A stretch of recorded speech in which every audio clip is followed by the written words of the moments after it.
शनिदेव जी, कैसे हैं आप सब। आशा करते हैं शनिदेव जी की कृपा से कुशलमय जीवन व्यतीत कर रहे हैं। शनिदेव जी कृपा करें, आप सभी का जीवन खुशहाल रहे और सत्य मार्ग पर रहे।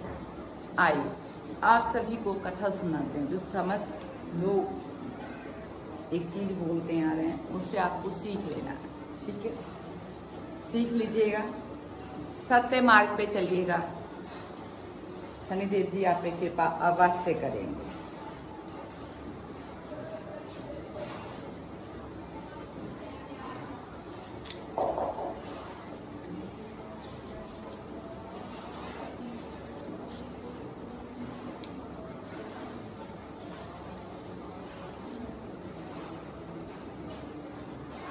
एक समय की बात है, प्राचीन काल की बात है, जो समा बीत गया, जो सदी बीत गया। मौदगल्य नामक एक ऋषि भगवान विष्णु के परम भक्त थे। निर्धन थे परंतु खुश थे। मौदगल्य ऋषि को अपने जीवन में किसी तरह का कोई भी असंतोष नहीं महसूस होता था, किंतु उनकी पत्नी खुश नहीं रहती थी। एक दिन उसने मौदगल्य ऋषि से कहा, स्वामी, आप भगवान विष्णु का हर दिन सपन में दर्शन करते हैं, आपसे वो मिलने आते हैं। आप उनसे कहिए कि आपको वो धन दे। मौदगल्य ऋषि ने अपनी पत्नी से कहा, प्रिय, मैं बहुत खुश हूँ उनकी भक्ति में, मुझे किसी चीज़ की कोई ज़रूरत नहीं है। मुझे वो दर्शन देते हैं, मैं निहाल हो जाता हूँ। पत्नी कहती है, धन समृद्धि की ज़रूरत हमें भी, आवश्यकता हमें भी है, आप उनसे कहिए। जब ये बात कर रहे होते हैं पति पत्नी, तो वहाँ ऋषिवर नारद भी उपस्थित हो जाते हैं और वो कहते हैं, आपकी पत्नी सत्य कहती है, आप भगवान विष्णु से धन ऐश्वर्य की मांग अवश्य करें, कृपा बरसाने के लिए कहें। उसी समय नारद जी भी वहाँ पे उपस्थित हो जाते जब वो दोनों बात करते होते हैं। पति पत्नी हम पहले पहला समझा चुके हैं।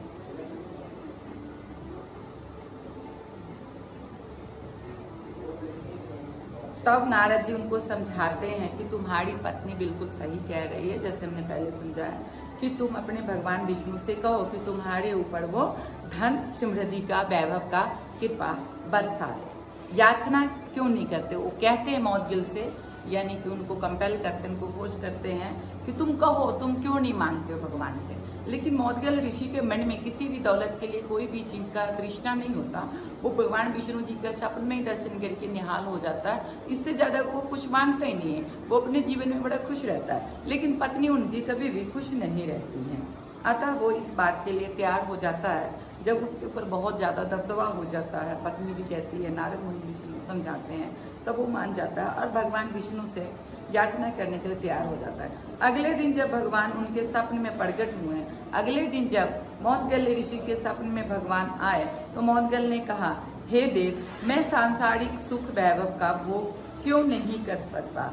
उसी समय नारद मुनि भी वहीं पधारे और भगवान विष्णु को जब उस सपन में भगवान विष्णु जी से कहता है, विष्णु जी जब दर्शन देने आते हैं मौदगल्य ऋषि को, तो कहता है कि हे देव, मैं सुख समृद्धि संसार में क्यों नहीं भोग सकता।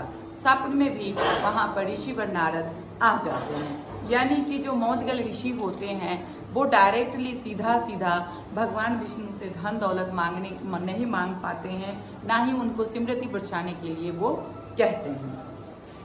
फिर नारद ने भगवान को प्रणाम किया, भगवान विष्णु को प्रणाम किया और विष्णु ने कहा, हे मेरे प्रिय मौदगल्य, इस विश्व में हर प्राणी को वही प्राप्त होता है जिसकी वो योग्यता रखते हैं। भगवान विष्णु ने कहा, जब मौदगल्य ने पूछा कि हे भगवान विष्णु, मैं संसार में सुख सुविधा का क्यों नहीं प्रयोग कर सकता, तब भगवान विष्णु ने मौदगल्य से कहा कि मेरे प्रिय भक्त, इस संसार में, इस विश्व में हर प्राणी को वही प्राप्त होता है जिसकी जो योग्यता होता है, यानी कि जिसमें जो अपना पाने की स्थिति है उनको वही चीज़ मिलता है। सबको अपने कर्मों का ही फल मिलता है। विष्णु जी ने कहा, जो जैसा कर्म करता है वो जितना कर्म करता है उसको उसी का फल मिलता है। ध्यान से सुनिएगा, मिलता है। तुमने तो मेरी अर्चना केवल घास और मंत्रों से की है। पूजा अर्चना से तुम्हारा हृदय ही पवित्र हुआ है।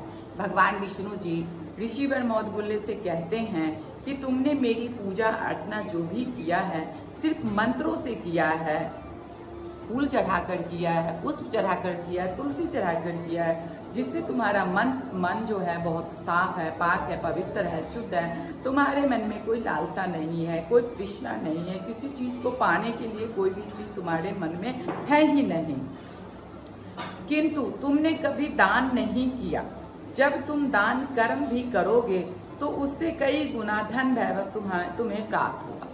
विष्णु जी ने कहा कि तुमने कभी किसी को दान नहीं दिया है। जब तक तुम दान नहीं करोगे तुमको कोई भी चीज प्राप्त नहीं होगा। दान करोगे उसके 2 गुना नहीं 4 गुना की प्राप्ति तुम्हें अवश्य हो। मौदगल ऋषि ने साहस बटोरकर यानी कि अपने अंदर हिम्मत इकट्ठा करके कहा, हे देव, मेरे पास दान कर्म करने के लिए तो कुछ भी नहीं है। तब भगवान विष्णु ने मौदगल को चावल से भरी एक पोटली दी और कहा, इस अन्न को ब्राह्मणों को दान कर दो। ऋषि मौदगल ने पोटली, तब सपन में ही भगवान विष्णु जी ने ऋषि मौदगल को एक चावल से भरी पोटली दी और उन्होंने कहा कि जाओ इस सभी ब्राह्मणों में तुम बांट दो। उन्होंने ये पोटली पकड़ ली ऋषि मौदगल ने और कुछ देर सोचने लगे। सोचने के बाद उन्होंने वह पोटली ऋषिवर नारद को दान कर दी, क्योंकि है तो ऋषिवर नारद जी ना, तो उन्होंने सपने में ही वो पोटली दे दी। जब ऋषि मौदगल ने अपने घर वापस लौटे तो उन्होंने अपनी कुटिया के स्थान पर एक भव्य महल देखकर बहुत आश्चर्य हुआ। महल के पास ही एक सुंदर मंदिर भी था जिसमें भगवान विष्णु और माता लक्ष्मी की भव्य मूर्तियां विराजमान थी। जब उन्होंने स्वप्न में वह चावल की पोटली ऋषिवर नारद को दे दिया और वो स्वप्न में ही अपने घर लौटे तो उन्होंने देखा कि कुटिया की जगह पे बहुत बड़ा एक महल है, बहुत सुंदर अद्भुत महल है और महल के साथ ही एक बहुत बड़ा मंदिर है जिसमें माता लक्ष्मी और विष्णु जी भव्य रूप में विराजमान है। ऋषि मौदगल बहुत खुश हुए। उन्होंने कहा, यह सब कुछ हरि का है, मेरा कुछ भी नहीं है, सब कुछ निर्धन भक्तों में बांट दो। उसी समय नारद भी नारायण नारायण करते का जाप वहां पधारे और सभी प्रसन्न हो गए। ऋषिवर ने दौलत पा लिया, धन वैभव पा लिया, पत्नी उनकी महारानी बन गई, स्वर्ण से लदी हुई थी, बहुत बड़ा मंदिर था, उसमें माता लक्ष्मी और नारायण जी विराजमान थे। लेकिन स्वप्न में भी ऋषि मौदगल्य का आत्मा इतना साफ था कि उन्होंने कहा, ये हरि जी ने हमें दिया है, यानी कि विष्णु जी ने हमें ये दिया था, हमने उन्हीं का दिया दान किया है, तो ये सब ही ब्राह्मणों में बांट दिया जाए, मुझे किसी चीज़ की कोई आवश्यकता नहीं है। यह बात सुन के सभी बहुत प्रसन्न हुए कि ऋषि मौदगल जैसे पाक पवित्र शुद्ध आत्मा वाले समस्त संसार में अगर ऋषिवर हो जाए तो किसी को धन की तृष्णा नहीं रहेगी। इस कथा से आप सभी को सीख लेना है कि पूजा अर्चना श्रद्धा से कीजिएगा और दान अवश्य कीजिएगा। जितना आप दान कीजिएगा उससे 4 गुना भगवान आपको देंगे। भगवान विष्णु आप पे कृपा करे।